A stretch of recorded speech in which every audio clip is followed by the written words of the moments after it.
बिस्मिल्लाहिर्रहमानिर्रहीम, अस्सलाम वालेकुम। मैं गौर बट सियासत के प्लेटफॉर्म से आपकी खिदमत में हाजिर हूँ। मुझे एक पंजाबी का बड़ा थड़े वाला जो है वो याद आ रहा है मुहावरा, और वो है अन्ने कुत्ते हरना मगर। ये मुहावरा मुझे क्यों याद आ रहा है ये मैं आपको थोड़ी देर में बताऊंगा, मगर खबर का तज़किरा मैं ज़रा थोड़ा सा आपसे कर दूं, और ख़बर भी थोड़ी देर में ही बताऊंगा। उससे पहले मैं एक कालम का जिक्र करूंगा, लेकिन पहले आप खबर सुन लें ताकि आपका इंटरेस्ट जो है वो बरकरार रहे। और ख़बर ये है कि एक वफाकी वजीर को पंजाब की पुलिस पड़ गई है पैन। अब क्या नोटिस लेना चाहिए क्या नहीं लेना चाहिए, वो वफाकी वजीर ने हंसते हंसते ये वाकया शेयर किया अपने कुछ लोगों के साथ, और फिर वो गल पाए ना मुंह निकले थे, वो कहती असी तू मन मुंह कट मैं तेन पिंडों कट देनी है। वो मेरे तक पहुंच गई है, मैं आपको उसकी सारी तफसीलात से आगाह करूंगा। मगर इस वक्त मैं आपसे सेंटर इरफान सिद्दीकी साहब का एक कालम है, और बड़ा विजडम से भरा हुआ कालम है। अगर आप उसको पढ़ें तो आपको दो तीन चीज़ें तो बड़ी क्लैरिटी के साथ समझ आ जानी चाहिए। एक तो बतौर एक जर्नलिस्ट के मैं उनके असलूब से यानी जो तर्ज तहरीर है उनका, उससे बहुत ज़्यादा मुतासिर हूँ। इतनी मुश्किल बात इतनी आसानी के साथ वो बयान कर देते हैं। भाने कम मेरे तो नहीं जो आज तक मैं तो जिथे उर्दू जो मुश्किल चाहना फ़ौरन पंजाबी में आ जाता हूँ, और जहाँ पंजाबी में मुश्किल में आता हूँ तो मैं किसी और ज़बान निकल जाना। लेकिन इरफान सिद्दीकी साहब जो हैं उनका ये कमाल है, और ये एक अच्छे लिखारी का यही कमाल होता है। बहल उस्ताद है चूँकि सर वो मतलब बाकायदा उस्तादों के उस्ताद हैं सर। दो तीन जड़े ये अपना आर्मी चीफ वो उनके सच्ची मुच्ची के शागिर्द रहे हैं, ठीक है। लिहाजा चीज़ें जो हैं वो तो ज़रा होर पासे ने ना। बल सिद्दीकी साहब ने आज जो बातें लिखी हैं मैं उनसे मुकम्मल इत्तेफाक करता हूँ। उनका कालम काफ़ी लंबा है, एक दफ़ा आप खुद पढ़ लेंगे तो ज़्यादा बेहतर होगा। लेकिन मैं गुजारिश करूँ कि उन्होंने कुछ हवाले दिए हैं 2017 के। ये जजल केस ही पाए ना मोहसिन अख्तर कियानी और इस तरह के जो 6 जज साहबान हैं, इन्होंने जो ख़त लिखा और उसके ऊपर कुछ सवाल हैं वो उठाए गए। मैंने भी उठाए हैं और लोग भी उठा रहे हैं। ये जो हैं अपना हमारे इरफान सिद्दीकी साहब सेनेटर, उन्होंने भी उठाए हैं।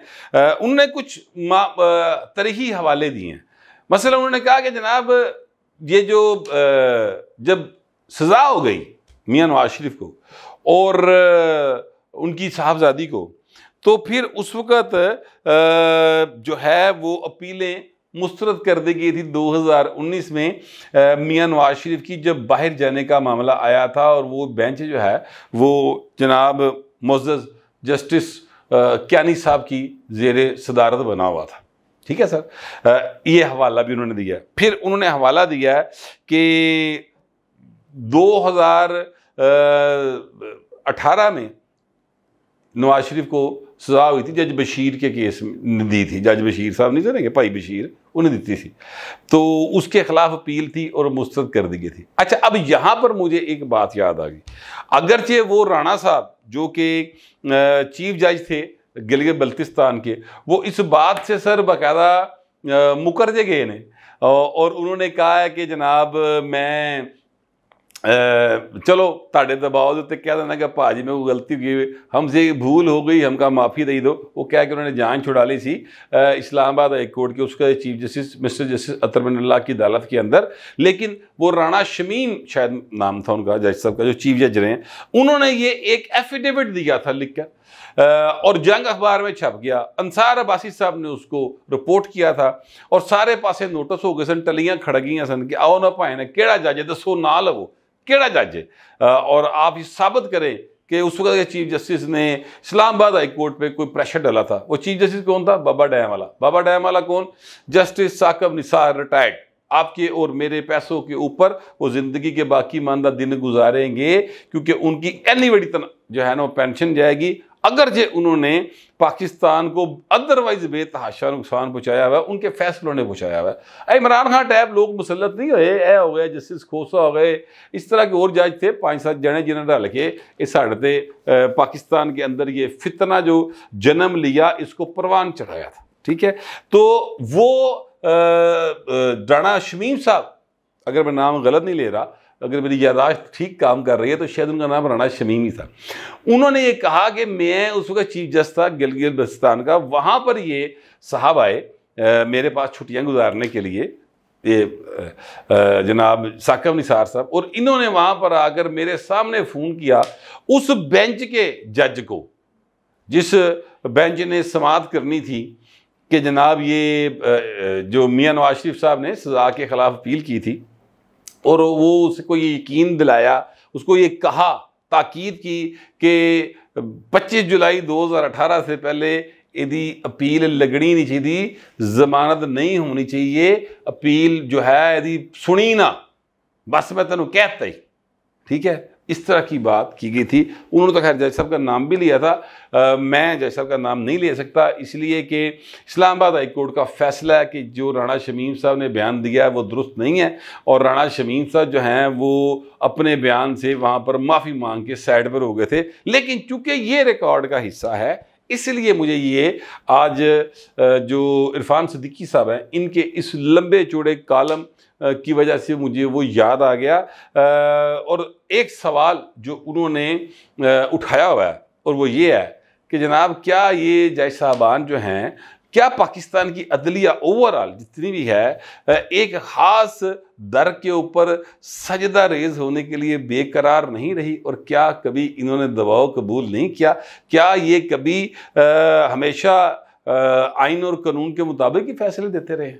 सवाल तो है सर। लेकिन बहरहाल अब इसका मतलब ये नहीं है कि अगो तुसी जे किसी पासे दबाव का शिकार हुए तो अगे तो नहीं होगे, या अलम बगावत बुलंद नहीं किया जा सकता। मगर मामला यह है कि अलम बगावत बुलंद करने के लिए तो बंदे को आप खलोना पैंदा ना। आप जज है सर, आप अदालत लगाएंगे, ओ भाई जी ए की लिखिया सी, इधर आया ना, जरा ए किन्ने फोन किया सी, लै गया उन हथकड़ी लाओ, तो इन्हें अदालत के नोटिस करे, जो कानूनी कार्रवाई वो करे। तुसी तो शिकायत लान टुर पे, माही चीची का छला माही ला लिया, घर जाके शिकायत लवांगी, वो वाला काम ना करें, ठीक है। तो ये एक टॉक ऑफ द टाउन जो चीज़ बनी हुई है, वो भी मैं आपके गोश गुजार कर दूं। अच्छा, मैं आपसे गुजारिश करूं कि मैंने ना एक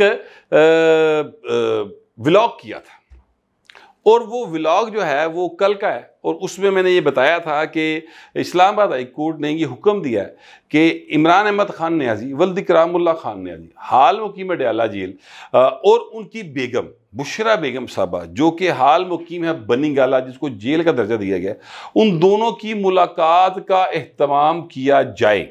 और उस पर जो हैं अपना जेलर या जेल हुकाम, उन्होंने ये कहा कि सर जी वो मुलाकात तो उन्होंने हो जाती है, वो तारीख पर आते हैं तो मुलाकात हो जाती। तो आगे से जज साहब ने कहा नहीं, वो कोई मुलाकात होती है, बाकायदा मुलाकात का एहतमाम करें, ईद से पहले भी करें और ईद के बाद भी करें। अब ये वो बात थी, मैंने उस पर कमेंट किया, और मुझे हबीब जालब की एक मुलाकात याद आ गई जो उनकी अपनी बेगम के साथ हुई थी ज़िया दौर में। और फिर उन्होंने एक शेर कहा था, जब उनसे दोस्तों ने पूछा कि जालब साहब किहो जी मुलाकात रही, तो फिर उन्होंने फिल्बदी ये शेर कहा था।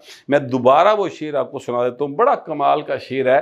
उन्होंने कहा था कि जो हो ना सकी बात वो चेहरे से आया थी, हालात का मातम था मुलाकात कहाँ थी।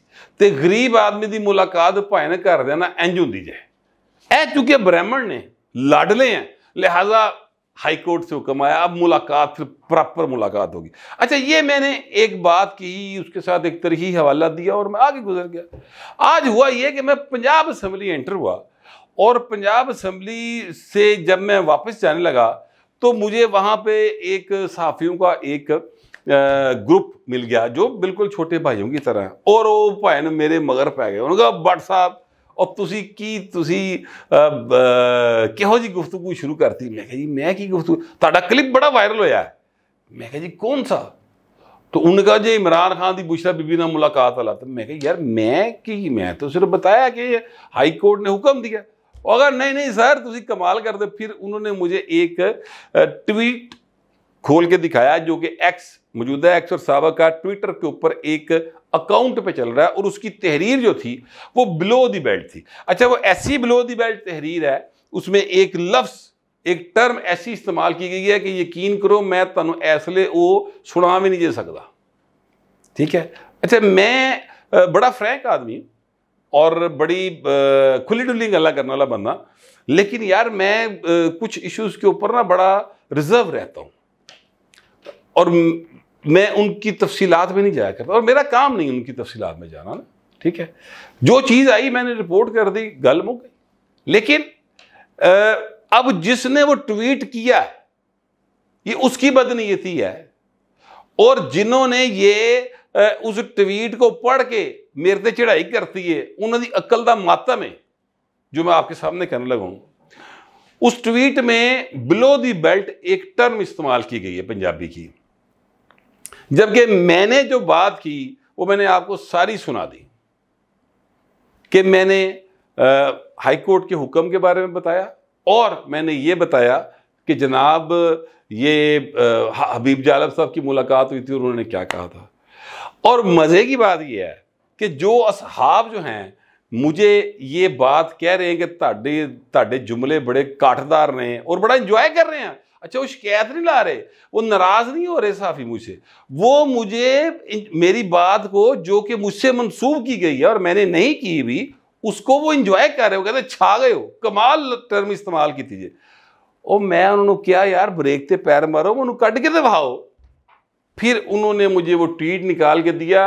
अल्लाह का शुक्र है कि उस बंदे ने जिसने वो मुझसे मंसूब किया बात, उसने ये क्लिप काट के नीचे लगाया हुआ था, और मैंने वो क्लिप जो है वो फिर उसको ओपन किया और उसकी जनरल साउंड खोल के मैं क्या सारे हूँ चुप करके जरा सुनो मैं की कह रहा। जब उन्होंने सुना तो फिर उन्होंने कहा यार ऐसे बंदे ने फिर गलत लिखे है। मैं कहा यार यही तो मैं तुहानू कह रहे हैं, आप उसकी मुजम्मत करें यार। आप ये मुझे तवक्का रखते हैं कि मैं इस तरह की घटिया बात करूंगा। मैं तो भाई जब आपसे सारी अपनी बातें कर लेता हूँ, करता मैं फ्रैंक अंदाज में हूँ, लेकिन उसके बाद मैं कहता हूँ कमेंट जरूर करें मेरे तहजीब के साथ। ओ भाई तुसी मेरे तो तवक्का रख दो कि मैं इंज दी गल करांगा, रब दा ना जान दो। अच्छा, अब ये मैंने बात क्यों आपको बताई, एक तो जाहिर है मैं अपनी एक वजाहत बयान करना चाहता था। दूसरा, सोशल मीडिया जो है ना, ऐते पायन हालत है कि साफी ने जिनका काम तहकीक करना ना, टाइम नहीं आ पाए इनको, सिर्फ पढ़ के और जनाब उन्होंने यकीन कर लिया कि भट्ट साहब ने गल की होगी, थले जिहड़ा क्लिप लगा वो सुनना गवारा नहीं किया, और नीचे 9-10 कमेंट हैं, वो सारे के सारे कमेंट जो हैं वो उस तहरीर के ऊपर ही किए हुए हैं, उन्हें जो भी किसी ने नहीं सुनिया। तो दूसरा मकसद मेरा आपको बताने का ये कि सोशल मीडिया ये चीज है कि असी भाई ना प्रॉपर पढ़ते हैं, ना सोचने हैं, ना समझने हैं, ना सुनते हैं, ना देखते हैं। ये हमारा मिन हैसुल कौम एक अलमिया बन गया और असी दौड़ ला देने हैं। यानी असी काननी चेक कर दे कुत्ते मगर दौड़ ला रहे होंगे। मैं माजरत चाहता हूँ ये अल्फाज इस्तेमाल कर रहा हूँ, लेकिन ये हमारी कौम का अलमिया बन गया। और इसी वजह से इमरान अहमद खान नियाजी, वल्द इकरामुल्लाह खान नियाजी, हाल मुकबे डयाला जेल जो है वो पाकिस्तान का पॉपुलैरिटी में नंबर 1 लीडर बना हुआ है। ये है सोशल मीडिया। एक बहुत बड़ा टास्क है पाकिस्तान की इकोनॉमी को ठीक करना और पाकिस्तान की मईशत वो सियासत को ठीक करना, लेकिन यकीन जो नहीं है कि पाकिस्तान की माशरत को ठीक किए बगैर ये दोनों चीज़ें ठीक नहीं हो सकती। और उसको ठीक करने के लिए सोशल मीडिया के ऊपर ये जो चीज़ें चल रही हैं इन पे नज़र रखना और इनको बर वक्त दुरुस्त करना बहुत ज़्यादा ज़रूरी है। मैं अपने वाले ना वजाहत देती है, ये कोई एक टिकटॉक या कोई एक इस तरह की चीज़ मेरे वाले से चली है जो मुझे मिस कोट किया गया, मुझे पता चल गया, मैं आपको उसकी वजाहत दे रहा हूँ। पता नहीं सैकड़ों हजारों चीज़ें चलती हैं और कोई उनकी वजाहत देने वाला नहीं। सर ये बड़ी ही खतरनाक चीज़ है। इसी वजह से लोग कन्फर्म करते हैं हर शहर एडे यकीन है दसणगे और नहीं जी नहीं मरीम ने पर्स फड़िया सी सर वो 1 लाख पाउंड का।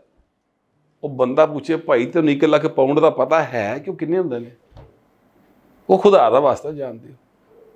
तो ये झूठो झूठ चुताली जो चल रहा है ना सर, इसका तोड़ निकालें सारे दानिश्वर बैठकर। मेरे पास इसका तोड़ इस हद तक की वजूद है कि मेरे से चूंकि मिसकोट किया गया मुझे, लिहाजा मैं अपनी वजाहत दे रहा हूँ। ठीक है, तो सनद रहे ताकि बवक्ते ज़रूरत काम आए। और जिस बंदे ने मुझे मिसकोट किया है भाई जान दे तेरी मेहरबानी ब्लैक टाइगर साहब, ਤੁਹਾਨੂੰ इस तरह की हरकत नहीं करनी चाहिए। वो जो आपने नीचे मेरे क्लिप लगा दी है उसके लिए आपका बहुत शुक्रिया, मैं उसके लिए आपका शुक्रगुजार हूँ। वरना अगर आप वो ना लगाते थे मैं तो भाई ने कन्फर्म लोगों ने कर लेनी सी गल नूं और मेरे तक पहुँचनी भी नहीं थी। बहरहाल अब मैं आता हूँ उस खबर की जानिब जो मैंने आपसे गुजारिश की। आपको याद होगा कि मलक वहीद एक MP मुस्लिम लीग नून के लाहौर से PP 152 से वो जीते हुए हैं और पिछले दिनों वो अपने हल्के में दौरा कर रहे थे। पैदल गड्डियां नाल आप लोगों ने पैदल सन गड्डियां नाल रेड़ दी जा रही सन। तो अचानक एक यासर नाम का पुलिस अफसर आया, उन्होंने कहा तलाशी दे, काले शीशे लाए, वो सारी खबर आपको याद होगा। फिर उसके बाद हुआ ये कि मरीम नवाज साहबा ने बड़ा नोटिस लिया और नोटिस ले के जनाब यासर को बड़ी शाबाश दी और वो शाबाशी जो दी उसके नतीजे में जो क्या कहते हैं मुस्लिम लीग नून के MPs हैं उन्होंने इस बात को बेहतर अंदाज से नहीं देखा और कुछ लोगों ने तो बताया जाता है मरीम साहबा के आगे एहतजाज भी किया। खैर मेरा ये मौजू नहीं, मैं जो बात करना चाह रहा हूँ वो ये है कि एक वफाकी वजीर हैं जनाब, उनका नाम है मुसद्दक मलिक साहब। इंतहाई शरीफ, अच्छे इंसान, सुलझी गुफ्तगू करने वाले, रोज़ाना TV पे बैठे होंगे ने, आप उनको जानते हैं, किसी तारुफ के मुहताज नहीं है। आज वो सेनेटर भी मुंतखब हुए। अब ज़रा ये कहते हैं कि वो रात के टाइम शहरी का तकरीबन टाइम हो गया था तो वो शायद लाहौर आ रहे होंगे। अब मेरा ये अंदाज़ा है, मुझे ये वाक़या किस जगह पे हुआ ये मुझे नहीं पता, लेकिन लगता ही है कि शायद वो लाहौर ही आ रहे होंगे, ठीक है, या पंजाब की हदूद में कहीं ये वाक़या हुआ होगा। अच्छा, अब वो सहरी का टाइम हो गया था। बताने वाले बताते हैं कि उनकी गाड़ी के जो शीशे हैं वो ब्लैक पेपर कोई लगा हुआ उसके ऊपर ना। अच्छा, अक्सर जी गड्डियां ना, हूँ मैं तुहानूं दसां, आप पंजाब असैम्बली या किसी भी सड़क के ऊपर खड़े जी वड्डियां गड्डियां चल रही होंगी और 90% के शीशे जोड़े ने वो ब्लैक ने। अच्छा, वो ब्लैक टोटल नहीं है, अलबत्ता थोड़ा सा उनका कलर जो है वो टिंटेड होता है, मुकम्मल ब्लैक नहीं होता। मुकम्मल ब्लैक ते वो जो है अपना सिक्योरिटी पर्पस की वजह से प्राइम मिनिस्टर या जो अहम तरीन शख्सियत है उनका किया होता है। ये जो लोग हैं वड्डियां गड्डियां वाले, उन्होंने कंपनी जी गड्डियां देंदी वो ग्लास जो शीशा होंदा वो थोड़ा जहा ज़रा क्या होता है, क्या कहेंगे उसको, स्याही माइल होता है, ठीक है। अच्छा, अब बताने वाले बताते हैं कि वो आ रहे थे और नाके पर पुलिस ने रोक लिया और जब पुलिस ने रोक लिया तो उन्होंने कहा जी कि आपके शीशे काले हैं। अच्छा, मुसद्दक मलिक साहब ना बड़े बासूल से आदमी हैं, वो रोला रप्पा पाने वाला बंदा भी नहीं है और मेरी कोई खैर उनसे इतनी याद अल्लाह नहीं है, लेकिन जितना कि मैंने उनके बारे में सुना तो मैं उस हवाले से बात कर रहा हूँ। और जहाँ कहीं भी उनको देखा तो बड़ी तहजीब और अदब से गुफ्तगू कर, शदीद गुस्से दे आलम जी, बड़ी अदब से गुफ्तगू, बड़ी तहजीब के दायरे में गुफ्तगू करते हैं और बड़ा कमांड है उनको बहुत सारी चीज़ों के ऊपर। बहरहाल मुसद्दक मलिक साहब जो हैं उनको जब उन्होंने कहा तो अब ज़रा ये बताते हैं कि मलिक साहब ने कहा कि यार देखो भाई, दो हल हैं इस मामले के। एक हल ये है कि ये जो शीशों के ऊपर कागज़ आप कहते हैं लगा हुआ है, ये भाई मैं आपके साथ, मेरे साथ हाथ में लाओ, 4 शीशे ने, एक पास तू शुरू हुई है एक पास मैं शुरू, ने इसको उतार देते हैं। एक हल तो ये है। दूसरा हल ये है कि आप मेरा चलान कर दें, मुझे जुर्माना कर दे, जो बनता है भाई वो मैं भर दूंगा, तो बाकी इसको मैं उतरवा दूंगा। तो अच्छा, अब पुलिस वालों ने इनको पहचाना नहीं हुआ। जरा ये कहते हैं कि पुलिस वालों ने मुसद्दक मलिक साहब को नहीं पहचाना और अब पुलिस वाले कह रहे हैं कि ओ नहीं जी नहीं, छड्डो जी बाऊ जी, तुसी शरीफ जे बंदे लगदे हो ते तुसी इस तरह करो ना, और साढ़े को सहरी का बंदोबस्त करो, ठीक है। यानी वो उससे एक वफाकी वजीर से पुलिस एहलकार जो हैं वो रिश्वत मांग रहे हैं यार, नाके ते खिलार के। अब उनको नहीं पता कि वो वफाकी वजीर जो है वो, यानी वो शख्स जो है वो वफाकी वजीर है, क्योंकि अगर उनको ये पता होता तो वो 100% सर सलूट मार दे और पल्यों चाह पे आंदे, लेकिन उनको नहीं पता था। अच्छा, उसकी वजह क्या है? क्योंकि मुसद्दक मलिक साहब जो हैं वो अकेले ही थे, स्क्वाड नहीं नाल रखा सी उन्होंने किते, वरना तो स्क्वाड नाल होए ते पाए ने ठा सलूट बज रहे होंगे सर, वो अकेले ही लगे फिरे। परवेज रशीद साहब इसी तरह के वफाकी वजीर हुए, वो भी कल ही आप ही गड्डी चलाई फिरते सन, उन्होंने कोई स्क्वाड साथ नहीं रखा होता था। अब खैर दोबारा वो सेनेटर मुंतखब हो गए हैं, तो लगता तो यही है कि शायद वो वफाकी वजीर दोबारा बन जाएंगे या पंजाब में को वजारत मिल जाए उनको। लेकिन पर मैं ये बताना चाह रहा हूँ कि ज़राए ने बताया है कि जनाब मुसद्दक मलिक साहब जो हैं वो उनका यार गल है वे कि पैसे मैं तुहानू कोई नहीं देने, रिश्वत जो है ना ये हराम है, देना भी और लेना भी। वो खुदा का खौफ करो, रोजे जिन्हें मंगी जाते हो तो करने भी तुसी शहरी है, यह दस देवे मैनू, तो ये तो मैं नहीं करूँगा, आप मेरा चलान कर दें या कानून के मुताबिक जो कार्रवाई आप समझते हैं वो आप करें, लेकिन ये नहीं मैंने करना। तो वो पुलिस वाले जो हैं उनका नहीं चलो छड्डो, तुम शरीफ आदमी, चलो जाओ असी किसी और तो फड़ लांगे, ठीक है। ये एक वाकया हुआ। अच्छा, इस वाकये को आप लाइट लेना चाहते हैं, आप लाइट ले लें, आप इस पर संजीदा होना चाहते हैं, संजीदा हो जाए। वैसे मैं इस वाकये को संजीदा लेना चाहता हूँ और मैं ये समझता हूँ कि आप अंदाज़ा लगाएं कि हमारे जो ये पुलिस एहलकार है, और मुझे नहीं पता वो कौन है, वो पंजाब के हैं, वो KPK के हैं, वो इस्लामाबाद के हैं, मुझे नहीं पता। मुझे सिर्फ इतना पता है वो सरकारी एहलकार हैं, पुलिस के हैं, और वो एक शहरी से फॉरगेट अबाउट के वो वफाकी वज़ीर हैं कि नहीं हैं, वो उससे रिश्वत मांग रहे हैं और कह रहे हैं हमने सैरी करनी है। इस हालात में हमारी मुल्क की जो है वो माशरत पल रही है, सर चल रही है। हमारी जो इखलाकी या क्या कहना चाहिए गिरावट है, सॉरी हाँ इखलाकी गिरावट, वो यहाँ तक आ गई है, यह ज़रूरतें हमें यहाँ तक ले आई हैं। वो पुलिस वाले मांग रहे हैं, वो उनको पिन पॉइंट करके फड़ के सजा देनी है नहीं देनी, वो एक अलग बिल्कुल मैटर है। लेकिन सोचने की बात यह है कि जो मौजूदा हालात जहाँ पर हम पहुँचे हैं, उन हालात से क्या तमाम हुक्मरान माजी के बरी ज़िम्मा हो सकते हैं, चाहे वो फौजी हैं, चाहे सिविलियन हैं, चाहे इमरान खान है, चाहे नवाज शरीफ है, चाहे जरदारी है। क्या इन हालात से वो खुद को कह सकते हैं कि हम इस हालात तक चीज़ों को लाने में हमारा कोई हाथ नहीं है? मैं नहीं समझता, सबका हाथ है। सर, जिस मुल्क के अंदर सेहत, तालीम और सिक्योरिटी प्राइवेट हो जाए, उस मुल्क के अंदर आप 25-30 हज़ार 40 हज़ार रुपया कमाने वाले पुलिस एहलकार हों या वापडा के एहलकार हों, सर उससे आप किस ईमानदारी की तवक्का रखते हैं? उसको पता है मैं बीमार हुआ या मेरी वालदा बीमार हुई तो डॉक्टर ने 3000 तो थले फीस नहीं लेनी, सरकारी अस्पताल जब रुल जाना, और उसको पता है कि बच्चे की फीस देने के लिए मेरे पास पैसे नहीं होंगे, तो सर फिर उन्हें इंज ही करना ना, होर उन्हें की करना है। हुण हर बंदा ते जिहड़ा वो मलक रियाज तक पहुँच नहीं रख रहा होता ना हजूर। तो ये एक मेरी नज़र में बड़ा संजीदा मामला है, इसको संजीदगी से लिया जाएगा तो हमारी सियासत, मईशत और माशरत तीनों बेहतरी की तरफ चल पड़ेगी। मैं कम अज़ कम ऐसे ही समझता हूँ, आप पता नहीं कैसा समझते हैं, जैसा भी समझते हैं लिखिएगा ज़रूर, मगर ज़रा तहज़ीब के साथ। फिर वक्त इतना ही, मिलते अगले व्लॉग में।